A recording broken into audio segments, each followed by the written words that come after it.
마태복음 오늘 본문은 13절, 5장 13절부터 20절까지 잡았습니다.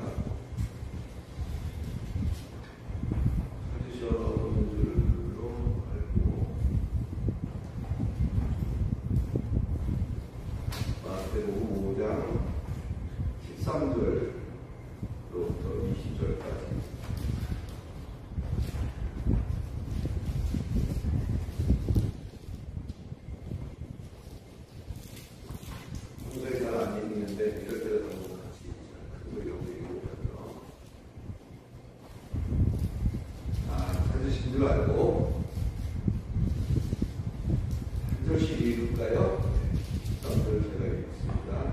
너희는 세상의 소금이니 소금이 만일 그 맛을 잃는 무엇으로 짜게 하리요. 후에는 아무 쓸데없어 다만 밖에 버리고 사람에게 갈필 뿐이니라. 너희는 세상의 빛이라 산에 있는 동네가 신들의 짓을 보여주시오. 사람이 등불을 켜서 말을 알아주지 아니하고 등경 위에 두나 이러므로 집안 모든 사람에게 비치느니라. 이가 이제 너희 빛이 사람을 비치게 하여 그들로 너희 착한 행실을 보고 하늘에 계신 너희 아버지께 영광을 돌리리라. 내가 율법이나 선지자나 폐하러 온 줄로 생각하지 마. 폐하러 온 것이 아니요 완전하게 하려 함이로다.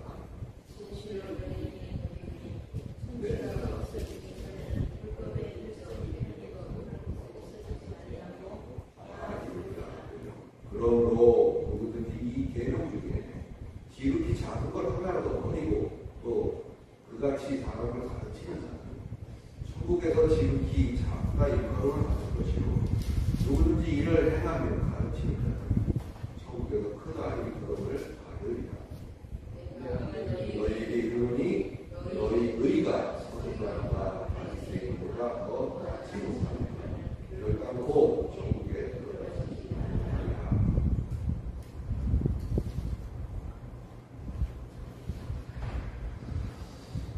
오늘은 순서적으로 보면 세상의 빛에 대해서 살펴보려고 합니다.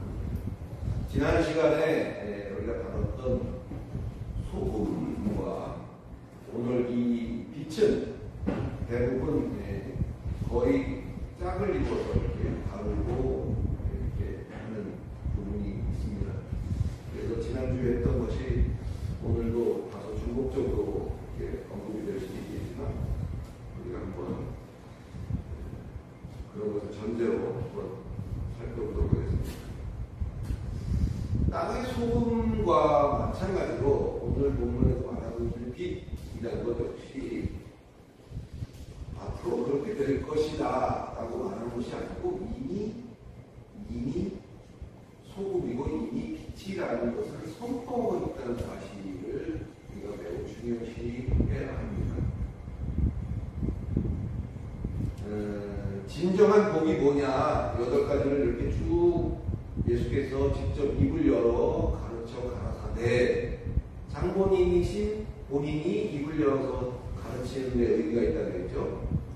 누구 입을 통해서 전해 들었고 또 그 사람의 입을 통해서 또 전해 들었고 그 아들의 아들이 또 한 말을 그 아들이 전해 들었고 이렇게 해서 전승되어 내려온 그 율법과 어떤 그런 법과 뭐 이런 것들에 대해서 가다가 보니까 원래 의도는 그게 아니었는데 나중에 이상하게 그것이 이해되어지는 경우가 허다했기 때문에 장본인인 예수가 직접 입을 열어서 그건 이거고 이건 저거고 이렇게 얘기하는 것의 의미는 상당히 큰 거죠.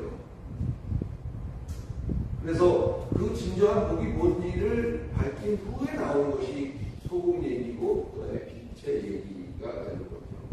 그런 것으로 본다면 본문 속에서 너희라고 부르는 그 대상들은 그러한 복 가운데 있는 자들을 제한해서 가르치고 있다는 말이 자연스럽게 이해가 되는 것입니다. 그리고 나서 예수는 그런 저들을 보고 뭐라고 했느냐? 소금이다 이렇게 말했고 빛이다 이렇게 말했다. 그런 의미입니다.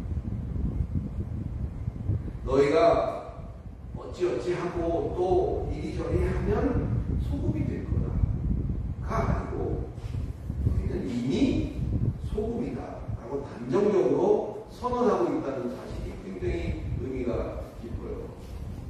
또 이렇게 저렇게 노력을 하고 애를 쓴다고 되는 것이 아닌 것이 빛이다. 마찬가지 맥락이죠. 이미 너희는 소금이고 이미 너희는 빛이다. 다시 말해서 진정한 복이 뭔지를 깨닫고 구별된 가치관을 가지고, 구별된 가치관은 뭐예요? 요즘도 어떤 가치관이 요즘 만연하죠? 현세적이고 세상적인 어떤 세상에서의 어떤 형통과 잘 되고 잘 먹고 잘 입는 이런 것이 성공하는 자로 인식이 되고, 그렇지 못한 사람은 루저라고 해서 그 반대쪽에 있는 사람들로 인식을 하는 것이 요즘 세상이죠. 구별된 가치관을 갖는다는 것은 그것만이 좋은 것이 아닐 수 있다라는 그런 가치관을 갖는다는 거예요. 그런 가치관을 가지고서 예수로 말미암아 애통하며 예수로 말미암아 욕먹고 핍박받는 조금 더 내세적인, 지금보다는 다음 내세적인 가치관을 가진 그들이 바로 소금이고 빛이라는 것을 오늘 본문이 말해주고 있다는 사실을 우리는 기억을 해야 됩니다. 한번 따라할까요? 나는 예수를 믿는 이상 이미 소금이다. 이미 빛이다. 그러니까 별로 이렇게 표정이 아니신 것 같아요. 여러분은 이미 여러분이 예수를 믿는 이상은 소금이신 거예요. 예수를 믿는 이상은 여러분은 빛입니다. 어떻게 해야 빛이 될까? 어떻게 해야 소금이 될까? 그런 부분이 아니라는 거예요. 근데 대부분은 어떻게 하면 소금이 될지, 어떻게 하면 빛이 될지를 가르치고 강요하고 있는 것이 우리들에게 짐을 더해주는 그런 꼴이 되고 있는 거겠죠. 노력하고 애써서 되는 것이 아닌 것이요. 사실상 우리가 이 진정한 복의 의미를 알고 그런 복을 추구하며 살고 있다면 저와 여러분은 이미 소금이고 빛이다. 이런 것을 자랑을 하셔도 돼요. 근데 거기 한 가지 전제가 있다면 뭘까요? 예수로 말미암아 구원을 받았다는 사실을, 또 그 사실을 그저 믿으면 되는 거예요. 그것으로 그 모든 것들이 다 무의가 되는 것이죠. 소금의 특성이, 지난주에 얘기했습니다만, 소금의 특성은 여러분 어떨 때 소금을 넣죠? 뭐 요리할 때도 소금을 넣죠. 그 다음에 썩지 않게 할 때도 소금을 집어넣고, 소금이 여러 번로 쓰임이 있는 거 있어요. 또 습기를, 요즘 같은 날씨에 습기를 제거하는 데도 소금이 쓰이죠. 소금을 이렇게 그래서 담아놓으면 물기를 빨아들여서 주변에 뽀송뽀송해지는 그런 효과를 낼 수 있습니다. 또 얘기를 한다면 겨울에 눈이 와서 미끄러울 때 소금을, 염화칼슘이라는 게 소금이거든요. 그런 걸 뿌려놓으면 수분을 빨아들여서 눈이 녹기 때문에 미끄럽지 않게 되는 그런 효과를 얻을 수 있는. 소금이 얼마나 필요한 것이고 요긴하게 사용되는 것인가는 말을 하지 않아도 이미 여러분들이 알고 계십니다. 소금이라는 게 특징이 이러하니까 이것은 곧 그리스도인의, 기독교인의 갖고 있는 특성하고 딱 맞아떨어진다. 따라서 우리 기독교인들이 제 역할을 해야만 세상이 부패되지 않고 세상이 맛깔스러운 알만한 곳이 될 것이다. 틀린 말은 아니죠. 지난 시간에도 얘기를 했습니다만, 근데 만약에 만약 그것만이 사실이라면, 그것이 어떤 원리라면 엄청 부담스러운 부분이 있는 거예요. 그렇다고 뭐 되는 대로 막 살아라, 엉터리로 막 살아도 된다, 그런 말을 하고 있는 건 아니죠. 사랑하는 성도 여러분, 미안하지만 성경 속에서는 성도는 세상을 변화시키고 세상을 썩지 않게 하고 세상을 정화시키는 역할을 하는 것이 아니다라고 지난번에 제가 설교 시간에 얘기했던 것을 기억하십니까? 어떤 분은 굉장히 도전적으로 이 말을 받아들였을 수도 있고 다양한 반응이 있었을 거라고 생각합니다. 아무 고민을 안 해보신 분도 계시겠지만 세상이라는 것은 말이죠, 처음부터 이미 부패되어져 가고 후패되어져 가도록 설정되어 있다는 사실을 우리는 기억해야 됩니다. 다만 하나님의 정하신 때가 이르면 우리가 지금까지 사용하고 써먹었던 그런 세상은 단번에 새로운 새 옷으로, 우리가 새 옷을 갈아입듯이 단번에 변하게 될 것이라는 것을 성경이 말하고 있다는 것을 잊지 마시고, 오늘 본문의 빛 역시 마찬가지예요. 빛도 밝기의 차이가 있을 수는 있습니다만은 엄연히 어둠이라는 것과는 본질 자체가 다른 것이죠. 빛은 어둠일 수 없는 거예요. 아무리 연약한 빛이라도 그것은 빛입니다. 촛불 하나라도 그것은 빛이죠. 촛불 하나 켰다고 어둠인 것이 아니죠. 오늘 보면 그렇게 말합니다. 산 위에 있는 동네가 결코 산 아래에 있는 동네일 수 없는 것이 확실하지. 산 위에 있는 동네가 어느 날 갑자기 산 아래에 있는 동네로 오해받을 수 있는 것 아니잖아요. 산 위에 있는 동네는 결코 산 아래에 있는 동네일 수 없는 것이 확실하듯이 우리가 빛이라는 이러한 사실도 변할 수 없다는 사실을 우리가 기억한다면 어떤 다른 미혹이라든지 이런 것들을 우리가 잘 이기고 극복해 나갈 수 있을 것이라고 생각합니다. 그렇게 땅의 소금이 내적으로, 우리 내부적으로 자기 심령에 어떤 영향을 가지는 내적인 요소를 강조하고 있는 것이 소금이라면, 오늘 세상의 빛이라고 한 이 세상 빛은 코스모스, 세상은 코스모스라고 우리가 말하죠. 코스모스라는 것은 모든 피조물과 피조 세계를 뜻하는 것인데, 거기에 영향이 있는 빛은 외적인 관계에 초점을 맞추고 있다. 이렇게 우리가 이해를 해야 될 것입니다. 소금은 여러분의 내면적인 싸움이에요. 내면적인 싸움. 그래서 소금으로 산다는 것은 어떤 것일까요? 우리가 성도이면서 이미 소금이라고 했잖아요. 소금으로 산다는 건 어떤 의미일까요? 짠돌이로 사는 게 아니에요. 뭐 쓸 거 안 쓰고 짠돌이로 살아가는 게 아니라, 우리가 소금으로 산다는 것은 썩지 않을 하늘에 속한 영원한 열매를 맺는 행실, 그것으로 사는 것이 소금답게 사는 것이죠. 그냥 사는 것은 똑같아요. 주어진 24시간 똑같아요. 그러나 소금으로 산다는 것은 자기가 그 안에 행한 행실이나 이런 것들이 열매로 차곡차곡 쌓일 수 있는 삶을 사는 것을 소금답게 그렇게 사는 것이라고 봐도 무리가 없을 것입니다. 등불을 켜는 것도 괜히 켜는 게 아니죠. 등을 킬 때는 키는 이유가 있는 거죠. 이걸 켜서 어디다가 두느냐, 그것은 빛인 우리가 고민할 게 아니에요.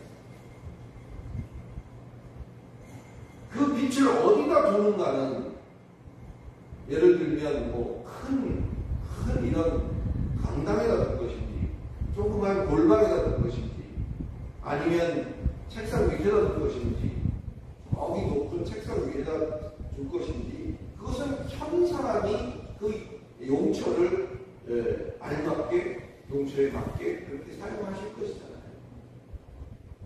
우리가 빛이라고 했는데, 우리 빛이 우리가 그것을 고민할 필요가 없어요. 나는 왜 여기에다가 여기를 비추고 있지?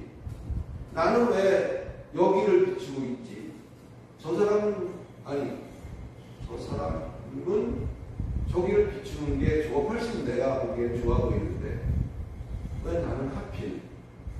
그거는 우리 빛이라고 예수를 믿는 나면 우리는 이미 빛이라고 했으니까 빛이 우리가 고민할 게 아니라는 거예요. 우리는 그냥 비추기만 하면 돼요. 내 빛의 영향이 촛불 1개짜리인지 아니면 랜턴 100개짜리인지 그거는 알 수 없지만 켜놨으면 비추는 것이 빛이 할 수 있는 최대한의 역할입니다. 이 말의 의미를 이해하실 수 있기 바랍니다. 어디다 두는가는 빛이 고민할 부분이 아니요, 그 빛을 현 사람이 그 용처를 분명히 아는 것이고 거기에 알맞게 사용할 것이다, 하고 있는 것이다. 책을 읽는데 거기에 야구 경기장을 비추고 있는 그 불을 켤 필요가 있나요? 거기에 적당한 빛이, 책을 읽는데 적당한 빛이 제일 좋은 거죠. 또 어느 풀숲에 떨어진 바늘을 하나 찾는데 촛불 하나 들고는 그걸 찾을 수가 없죠. 거기는 거기에 맞는 조도를 가진 그런 빛을 비추게 만든 거죠. 그러니까 빛의 용도는 빛이 결정하는 것이 아니다. 할렐루야. 16절을 보겠습니다. 한번 읽어봐 주실까요? 그래서 졸리기도 하는데 16절 읽어주세요. 시작.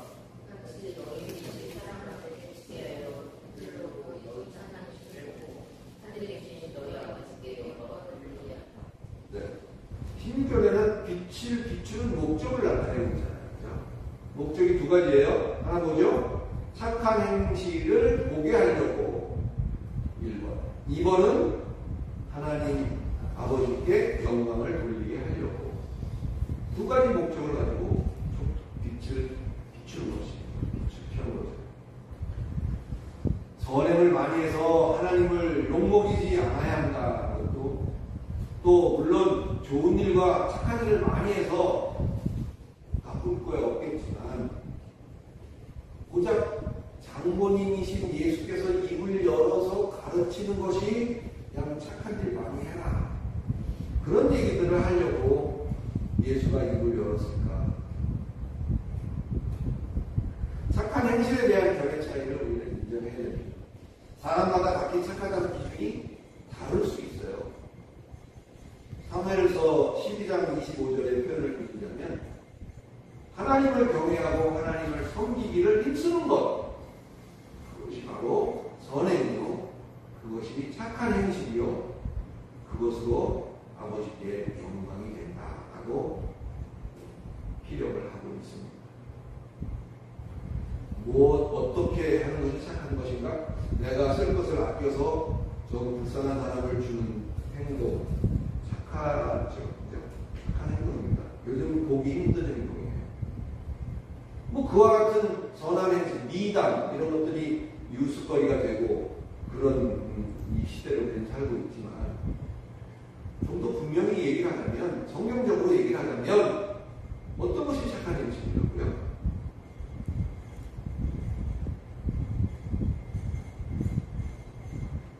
하나님을 경외하고 하나님을 섬기기를 힘쓰는 그것이 착한 행실이다. 할렐루야. 말씀을 정리해 보겠습니다.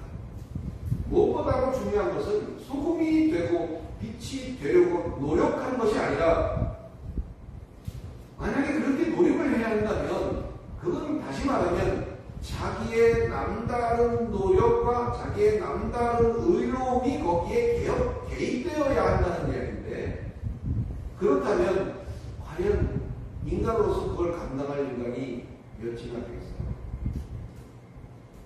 개 중에 아주 없진 않을 거예요. 있긴 있을 거예요.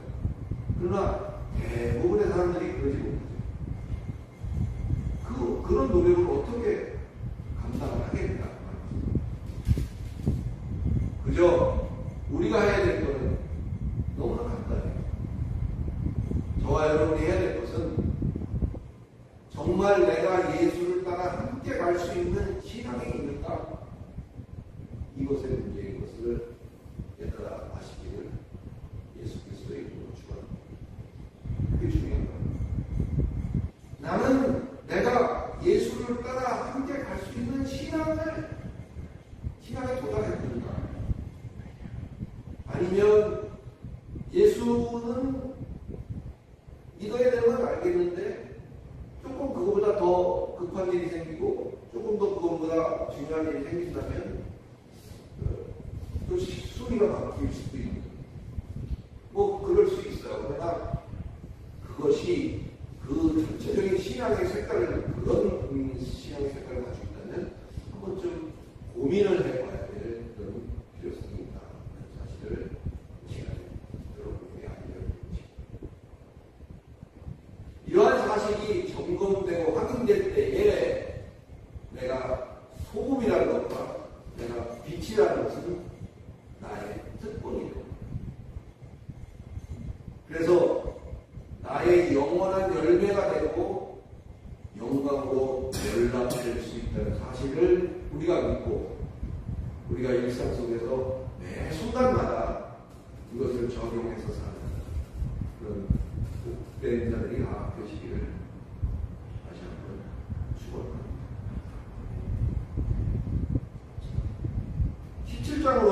17절로 넘어가면 내가 율법이나 선지자나 폐하놓은 줄로 생각하지 말라. 폐하놓은 것이 아니요 완전케 하려 하리로다 얘기했습니다. 사실 우리가 지금 살피고 있는 이 산상수훈이라는 것은 그 당시로 본다면요 굉장한 센세이션을 일으키는 사건인 거예요. 그 당시에는 주로 어떻게 사람들이 모여서 신앙생활을 했었냐면 회당을 중심으로 해서 서기관이라는 사람이 율법을 가르쳐요. 오늘날에 뭐 목사라고 얘기도 하고 여러 가지 얘기할 수 있습니다만은 좀 성격은 다를 수 있어요. 그러나 회당을 중심으로 서기관이 하나를 맡아서, 둘이 하나를 맡든 셋이 하나를 맡든 맡아서 그 율법을 가르쳐왔고, 그 배운 율법을 바리새인들은 그것을 철저하게 준수했다는 것을 상당한 자랑과 프라이드로 삼고 살아온 그런 시대에 바리새인들은 나는 지켰는데 너는 못 지켰지? 그걸 가지고 그를 손가락질하고 그를 탓하는 그런 상황이 그 당시에는 아주 비일비재했어요. 그러지 못한 사람들을 정죄해내는 그런 양상을 보이던 게 보편적인 그 당시에 어떤 흐름이었다면, 율법을 잘 지키는 게 복이라고 말하지 않은 예수의 발언은 사람들의 방담을 사기에 아주 충분하고도 나오죠. 결국은 이 사건으로 말미암아 이제 예수는 정해진 대로, 하나님께서 세팅하신 대로 죽음의 산상에 오르게 됩니다만 후에 나오겠죠. 왜 그들이 그렇게 분노하고 무슨 뭐 폭력을 쓴 것도 아니고 그저 말을 하는 것 뿐인데 죽이지 못해서 누구를 죽일까 하니까 뭐라 그랬어요? 죄인을 풀어주고 이 사람을 죽여달라고 말하죠. 자, 17절에 예수는 뭐라고 말을 하는가 한번 읽어봐 주세요. 시작. 내가 율법이나 천리를 폐하러 온 줄로 행복하지 말자. 폐하러 온 것이 아니고 완전하게 하려 합니다. 네, 완전하게 하려고 왔다고 말씀하시거든요.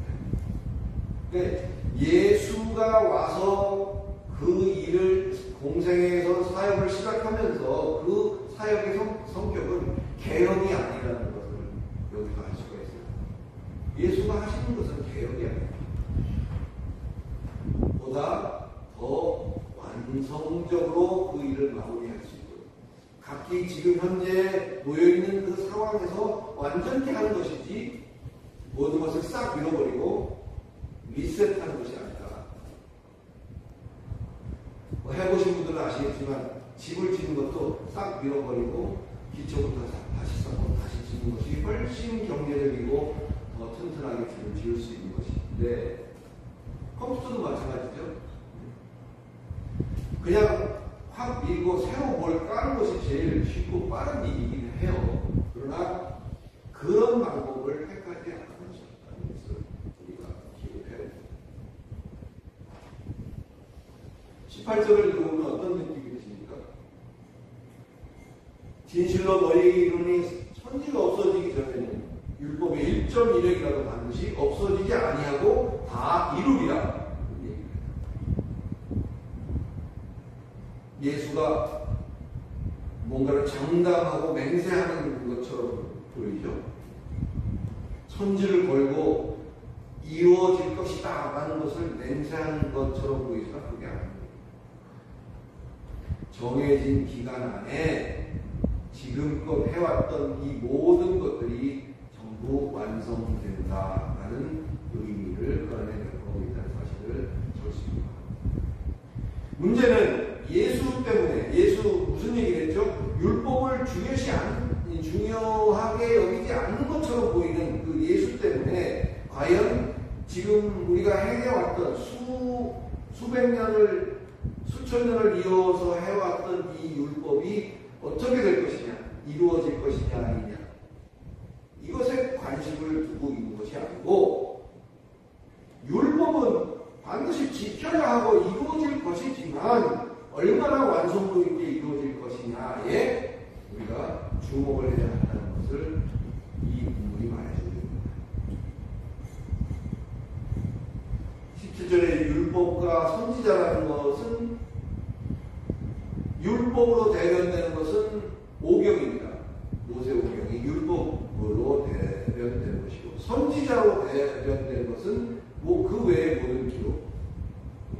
그래서 율법과 선지자라는 이 말은 당시에 구약이라는 표현은 없었습니다만은 그 당시에 전승되어져 내려온 그런 성경 그 전체를 말하는 것이고 그 전체를 향한 약속이다. 즉 하나님의 약속을 거기 보면 이런 내용들이 나오죠. 빨리 읽겠습니다. 19절이군요. 그러므로 누구든지 이 계명 중에 지극히 작은 것 하나라도 버리고 또 그같이 사람을 가르치는 자는 천국에서 지극히 작다이 거듭을 받을 것이요.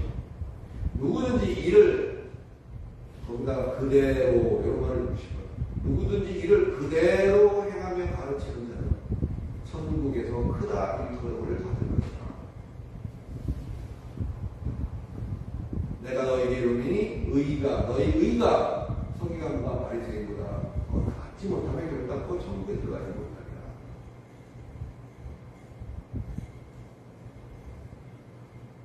하나님의 약속을 일부를 빼고 가르치고 지키라고 하는 것이냐 아니면 그렇지 않느냐의 대결 구도가 여기에서 등장하는 것이죠. 여러분이 만약에 뺀다면 어떤 걸 빼실 수 있어요? 겁나고 두렵고 힘들고 고생스러운 그런 것들을 기피하고 싶지 않을까요? 그런 것들을 좀 벌을 하거나 빼거나. 예수를 믿으면 그 믿는 순간부터 엄청 힘들어요. 이렇게 얘기하고 가르치면 누가 믿겠어요? 그러니까 좋은 것만 먼저 앞에다 대죠. 예수를 믿으면 이런 이점이 있고, 예수를 믿으면 이런 게 좋아지고, 그냥 또 좋게 되고, 이런 얘기를 앞에 내세우면 사람들이 혹해서 예수를 믿게 될 수도 있습니다. 매끄럽고 폼나고 편한 것만 가르치고 그것을 지킨다면 그는 아버지 나라에서 결코 크다 여김을 받을 수 없다. 그것이 예수께서 말씀하는 부분이죠. 그러나 여러분, 하나님의 계명을, 하나님의 언약을 고스란히 받아들이고 지켜내는 것이 이 시대의 참 믿음이고 신앙이라는 것을 잊지 마시기를 그리스도 예수 이름으로 간절히 축원합니다. 그게 참 가오입니다. 참 신앙입니다. 하나님께 복받아서 잘 사는 게 뭐가 나쁘냐? 하나님께 복받아서 세상에서 주의 일을 많이 하고 뭔가 좀 거기서 누리는 그게 뭐가 나쁘냐라고 말했다고 합니다. 지금 우리가 살고 있는 여기서는 세계 최대를 표방하는 큰자 같은 이런 류들이 천국에서는 어쩔 수 있다고요? 천국에서는 오히려 지극히 작은 자가 될 수도 있다는 사실을, 그런 충격적인 얘기를 예수가 지금 하고 있다는 사실입니다. 이러한 물질 만능의 가치관이 만연하는 세상에 우리는 한켠에 비집고 한켠에 발을 딛고 거기에 더우살이를 하고 있어요. 세상에 우리는 더우살이를 하고 있는 거예요. 세상이 여러분 것이 아닙니다. 세상에 낑겨 있는 거예요. 왜? 거기다 두셨습니까? 우리는 그와 같은 가치관이 호도되어지고 보다도 상위의 가치관이 있음에도 불구하고 그것을 추구하지 않는 세상이라는 곳에 우리가 한편에서 살고 있지만 꿋꿋이 그리고 분연히 우리 온전한 신앙으로 세워져 가십니다. 저와 여러분이 되시기를 예수 그리스도 이름으로 다시 한번 축원합니다.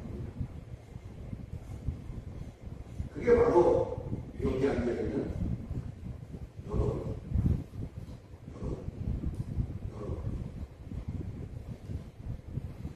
작지만 어렵지만 진정한 하나님을 아는 진리를 고수하며 그것을 설파하는 소수의 교회들, 그 중에서도 이곳 예수촌 교회에 여러분들이 붙여졌다는 것,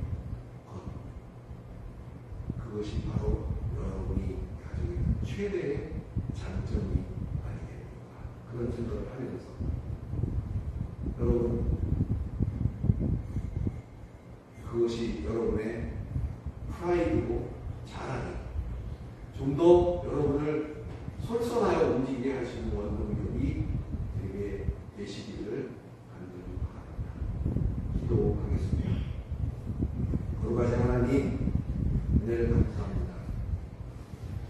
진정한 복의 의미를 우리는 세상에서 우리가 편리한 대로 생각을 하고 또 그런가 하여 그렇게 지키며 살아왔지만, 아니 우리뿐이 아니라 그 당시 시대를 살았던 바리새인과 또 서기관들과 많은 신자들이 그와 같은 생각을 가지고 살았겠죠. 그러나 그것만이 능사가 아니고 참된 복이라는 것이 이제 바로 이것이다 하고 얘기했을 때 그것이 깨달아지고 그것이 믿어지는 그들이 바로 소금이고 빛이라는 사실을 예수는 우리에게 이 일을 통해서 알게 하십니다. 비록 우리가 세상에 부잘것 없어 보이지만 우리는 이미 그와 같은 사실을 깨닫고 알고 있는 자요, 이미 소금이고 이미 빛이라는 사실을 잘